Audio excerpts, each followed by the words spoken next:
Most people only see the dog when it's finally finished. They don't see the blood, the sweat, the tears, the grind behind it, the early mornings, the long drives out to the country. It's a lot that goes into this. What's up, y'all? Tuesdays, raw food days. We on a mission to go out to the country. We gotta do what we gotta do. Hours spent loading meat.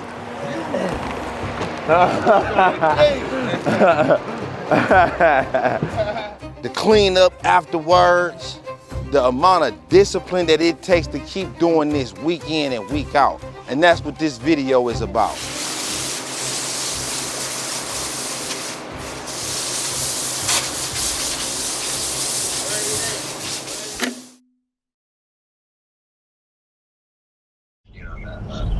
Mike, and then I want to even Damu, all my big dogs, all the dogs. I like to just work. I feel like it's important to capture this because you know why? Once you cross this lake, you into the motherfucking country. It's like it's official.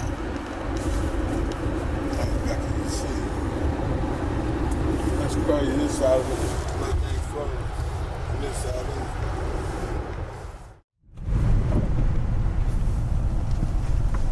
Is it okay if we get a picture of the horse? Yeah, but not me. Okay. I got you. Yep.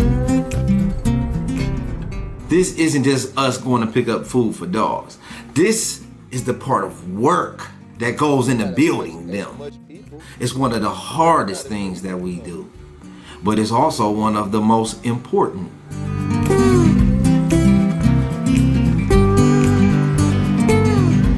Yeah, we made it, y'all. Now the work begins. Part one is it's like a whole mode that I gotta get into. Battle mode. I gotta tap into my adrenaline. Like I'm gonna get tired. I'm gonna get hot. I'm gonna get cold, but I can't stop no matter what till the job is done. Everything is dependent on my mindset. I gotta have a strong, clear mind to be able to do this. It's so much dependent on this. And if I let anything stop me, it's a domino effect. Because when you're serious about a breed like the Boerboel, you can't just care about how the dog looks in the picture. You have to care about everything that helped create that picture. You know it's serious when you gotta lock a bitch up and put the chain on that bitch and lock that bitch down, you know? Relax.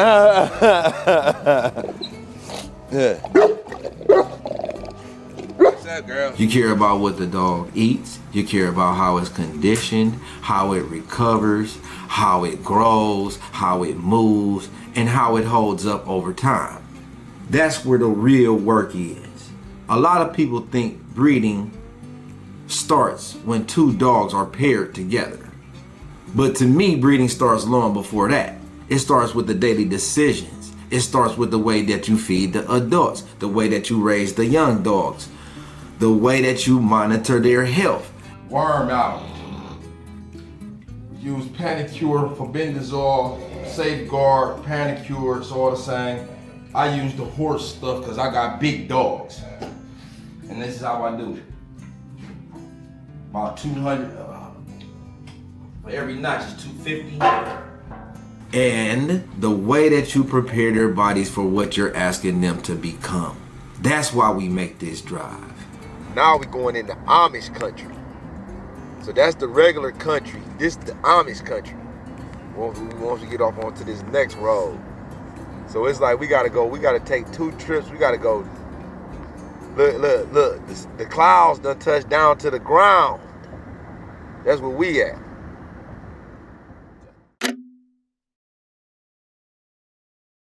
Yeah. Hey, I'm Deco. I've been running around with Jordan for about approximately 3 months, 3 and some change or whatever. What we be doing every day, cause it's nasty. Especially when we go out here to this Amish country getting his stomachs and all that, the hearts and stuff. It's nasty and it stank. And my girl be like, "Hey man, you smell like that mess every day."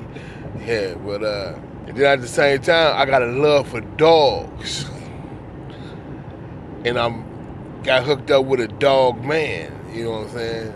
Feeding dogs and breeding dogs, all in the same.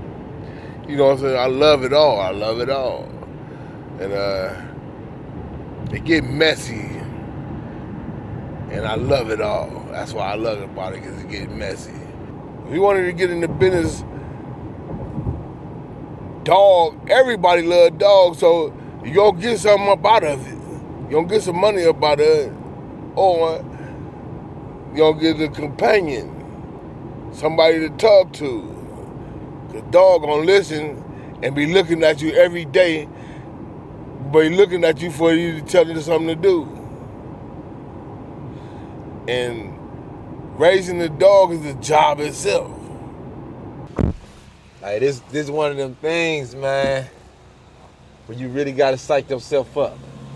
You really gotta get in the zone. You gotta get in mode, man, to do this. You gotta really, it's like every week, this is game week. It's game time right now.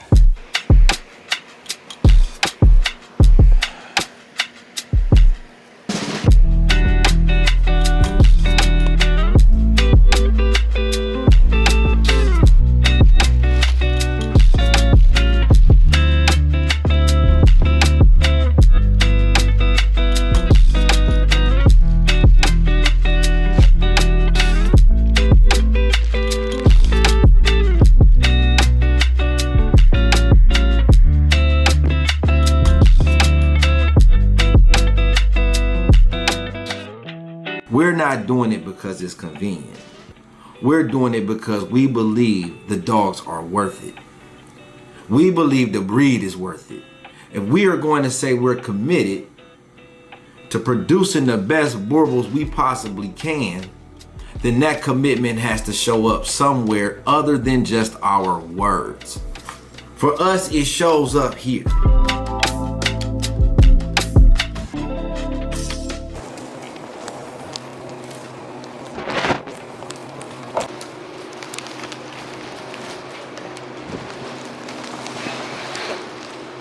Right there.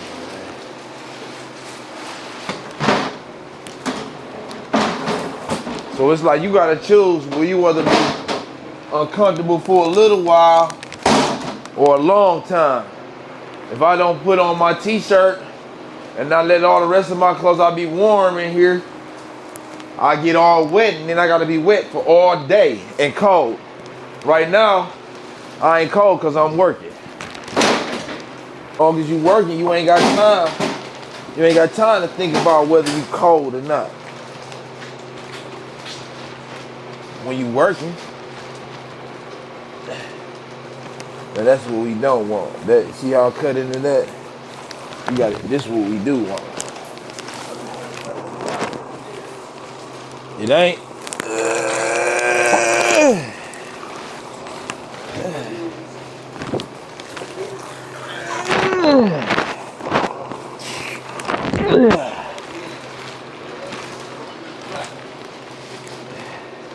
See, so we opening up three chambers of the stomach.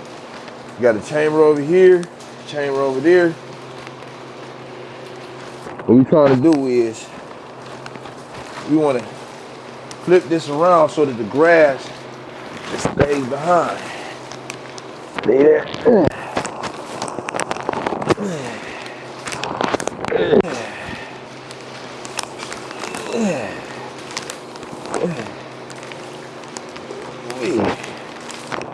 First I did this, I couldn't get one.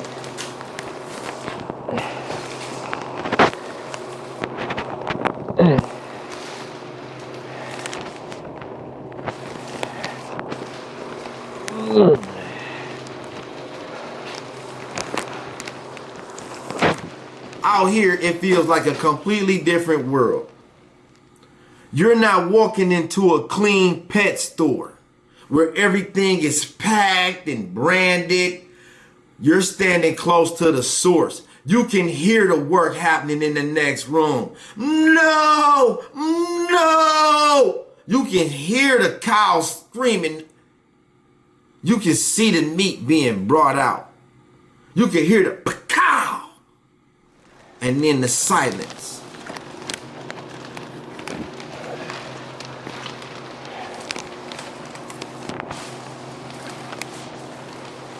You can feel the weight, the dead weight when you lift it. When you're in that environment, you start to look at food differently. And again.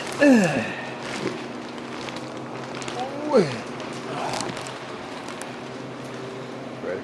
Yeah. There we go. Side out. All right.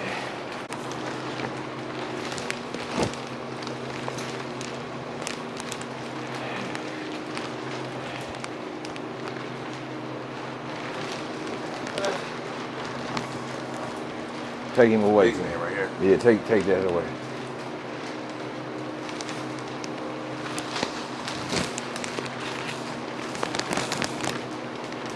I think you should. He should be detached. Yeah.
You got it, Ego? You realize food is not just something that you put into a bowl.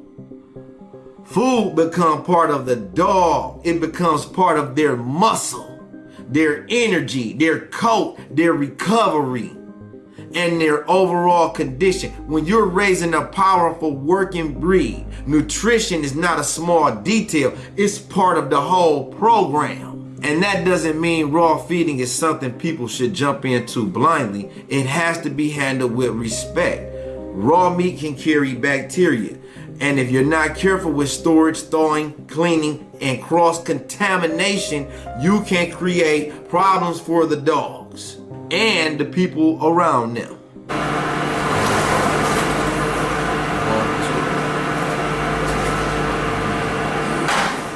So when we do this, we're not just throwing meat around hoping for the best. It's a system behind it. There's a reason we collect certain things, and there's a reason why we feed them the way we do.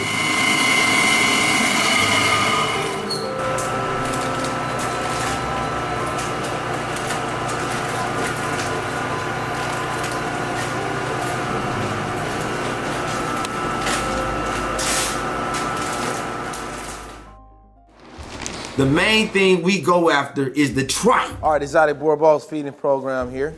We're gonna glove up is a must because we're dealing with some dirty stuff. We're talking about tripe. Tripe's got that fecal matter. It's got all kinds of juices and digestive stomach contents. We wanna make sure that we are not cross-contaminating and putting this stuff on our hands and the keyboard and rubbing it on our clothes and anything like that. So we always put the gloves on it's a must because it's dealing with some dirty stuff. So we got it down here in the basement where it's nice and cool. It's cool, right? It's nice and cool.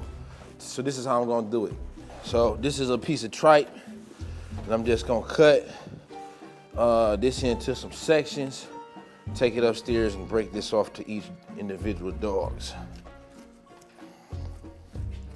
See, this has got a lot of fat. The dogs thrive on that as a source of carbohydrates. It's like carbs, it's energy for the dogs. It's important that they have that. So you got abundance of, you got digestive materials, digestive enzymes, probiotics there. Because remember, this is where the cow is processing and absorbing plant material and transferring it into nutrition. It's turning it into nutrition. So we're just gonna break this down. And this is really good for dogs. If you ever notice in the wild, you will see the animals tear into the stomach contents first. It's one of the most nutritious, it's one of the most nutritious parts of the prey animal. So we're gonna feed this to our dogs. We're gonna get extreme nutritional value. We're gonna get a lot of chewing, which is important to aid in the digestion. We're gonna build up the head.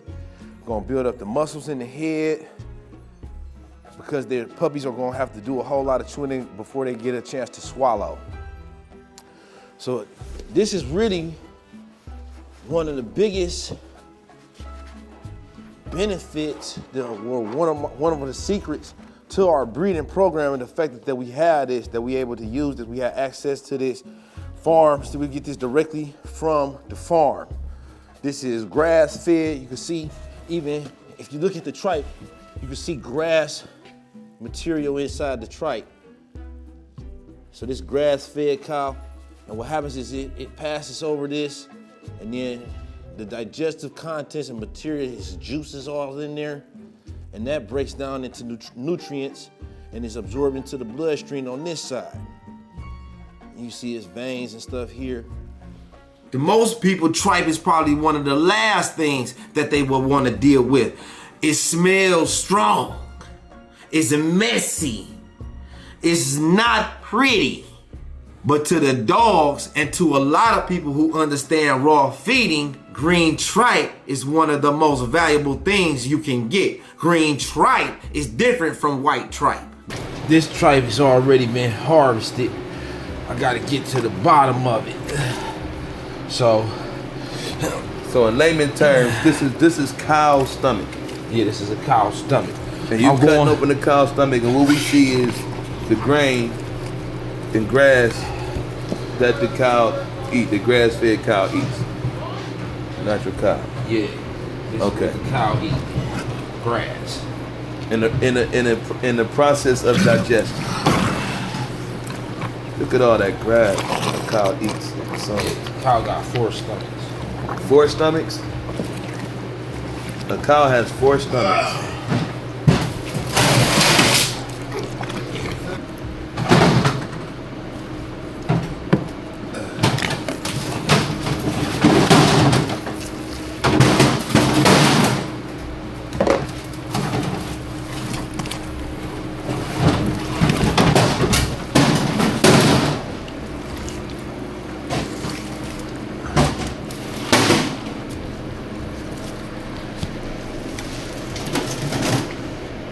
Now, we feed that straight to the dog just like that.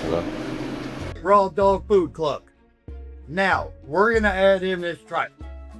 Tripe has your probiotics, your calcium, your Phosphorus, digestive enzymes. digestive enzymes, naturally occurring. One of the best, this is our #1 ingredient right here.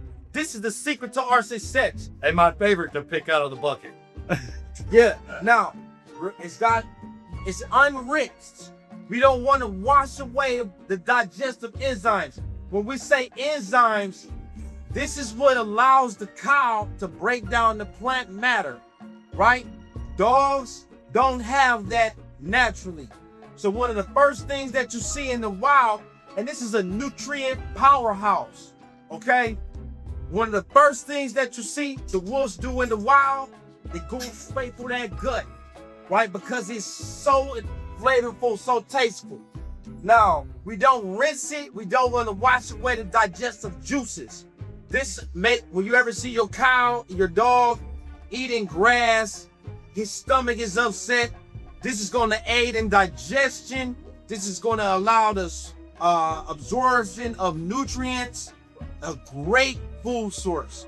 This is what keeps our dogs shining good, right? Oh, my dog's got an excellent shiny coat. They were raised on this. Yeah. They're 5 months old. They went from mama's tit to this food. Yeah. And they look good. When you Strong. check out the website, I'll put my puppies on the website. Beautiful puppies. I mean, they're just gorgeous shape. Nice shiny coat. They're just healthy, happy puppies. Extremely proud of them. Every time you look at our site, you see our dogs. Every time you're looking at our page, you see in our dogs, wondering why they look the way that they do. Well, this is part of the reason. I can't take all of the credit. There's a lot of it is due to the dog food. I wouldn't trade it for nothing. My puppies are just wild. Green tripe is different from white tripe that people might use for human food. White tripe has usually been bleached and washed and processed.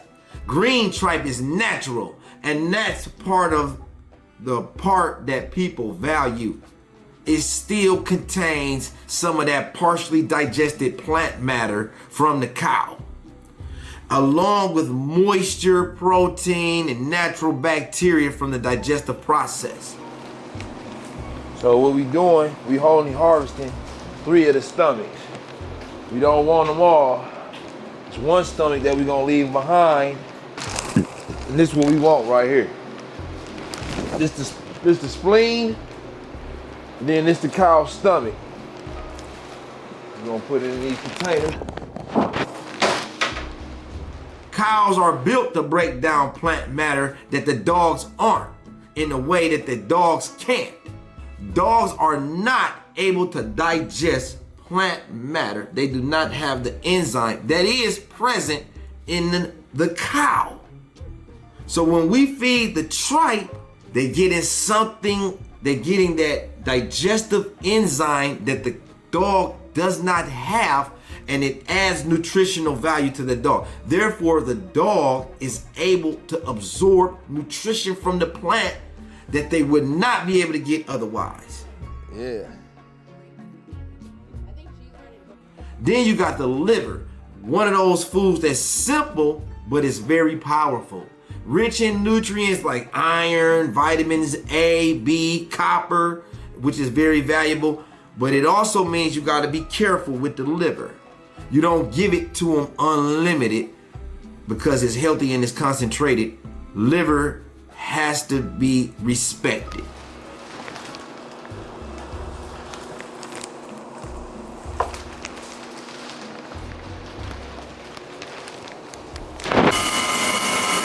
We mix it with the muscle meat, and we use it part of the overall diet instead of treating it like a whole diet. The muscle meat is gonna give them a lot of their proteins and calories. That's the base, along with the tripe. That's what helps support the body and is the muscle, the activity, the condition.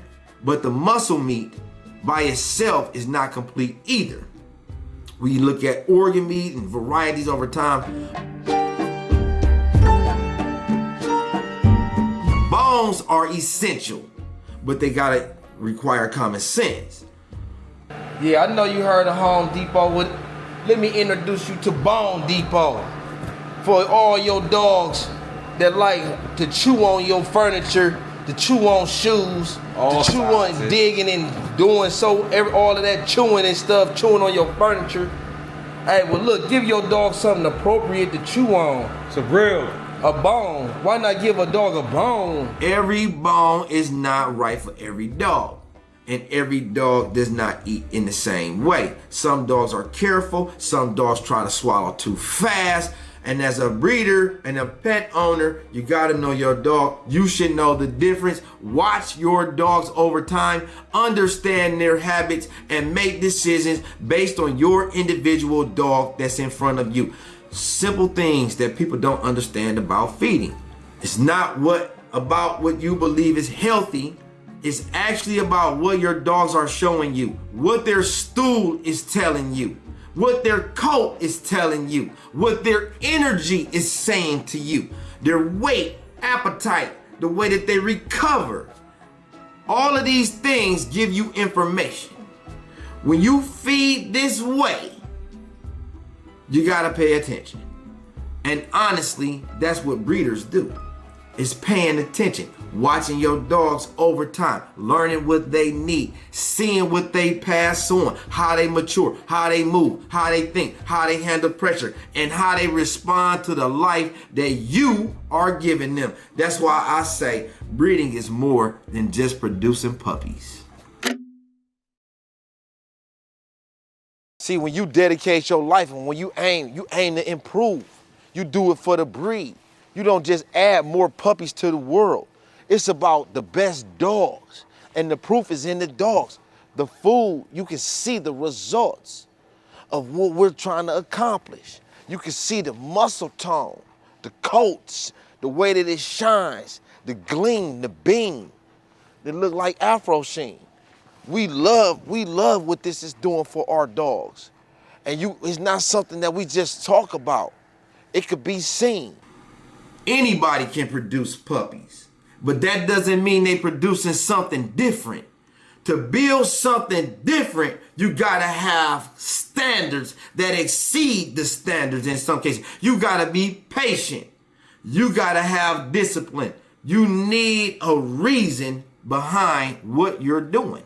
For us, it's the Boerboels. Yeah, the truth is this thing though, really, it don't make, if you value money, this ain't for you. Because you ain't about to get a whole lot of pay. But because we love the dogs and they look so good, that's where you're gonna get the highest value from doing this. Because we can go buy our dog food, right? But this fresh, hot, steaming hot, fresh, no additives, no chemicals, no preservatives, we can see literally what the cow has been ingested. So only grass-fed cows. We also able to identify, is it a sickly cow? Is it a healthy cow? Is it, how much fat was his body starting to eat, consume itself? Because we can see all of that from the anatomy.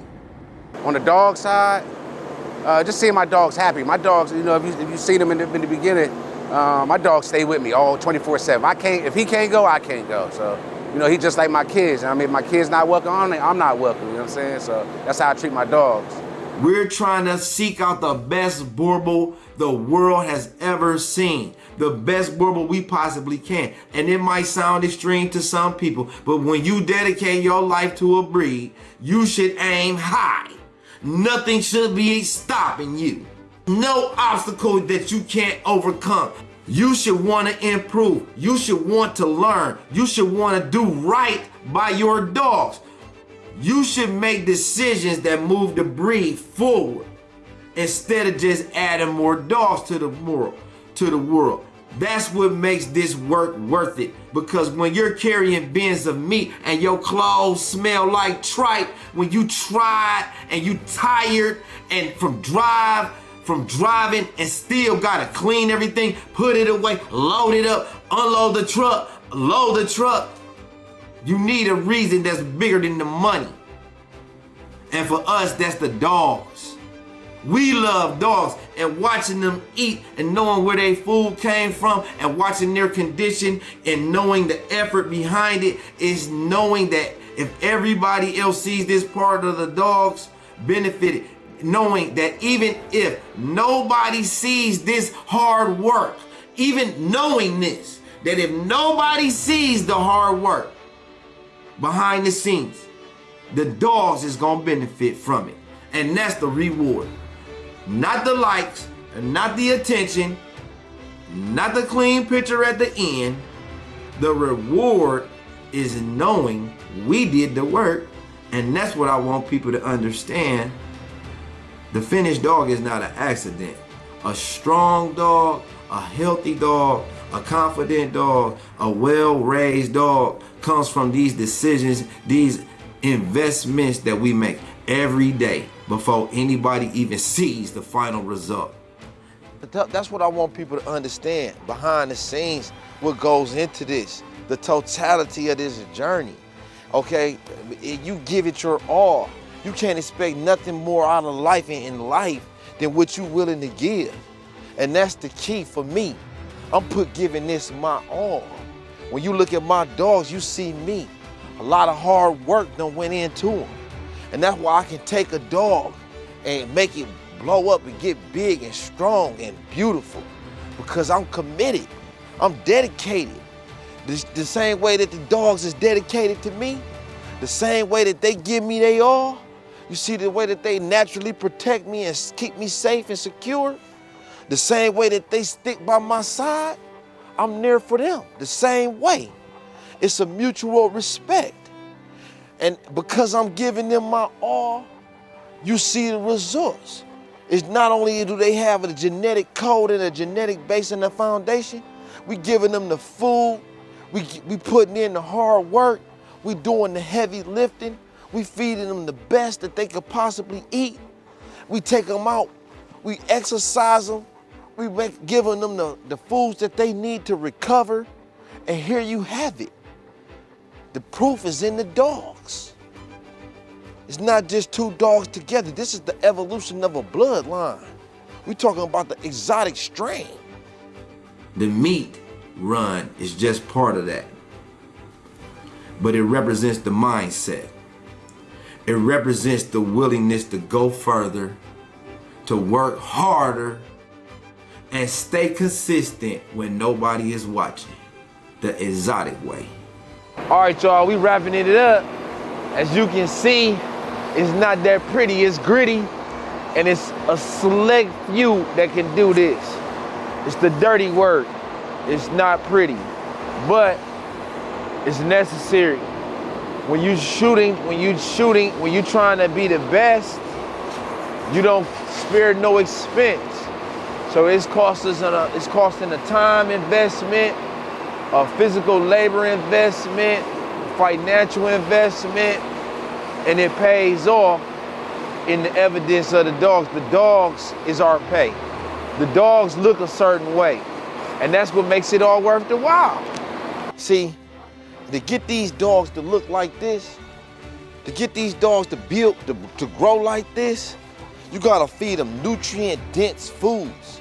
You gotta feed them species-appropriate foods, raw bones, organs, muscle meat, fat, digestive juices, the nasty stuff.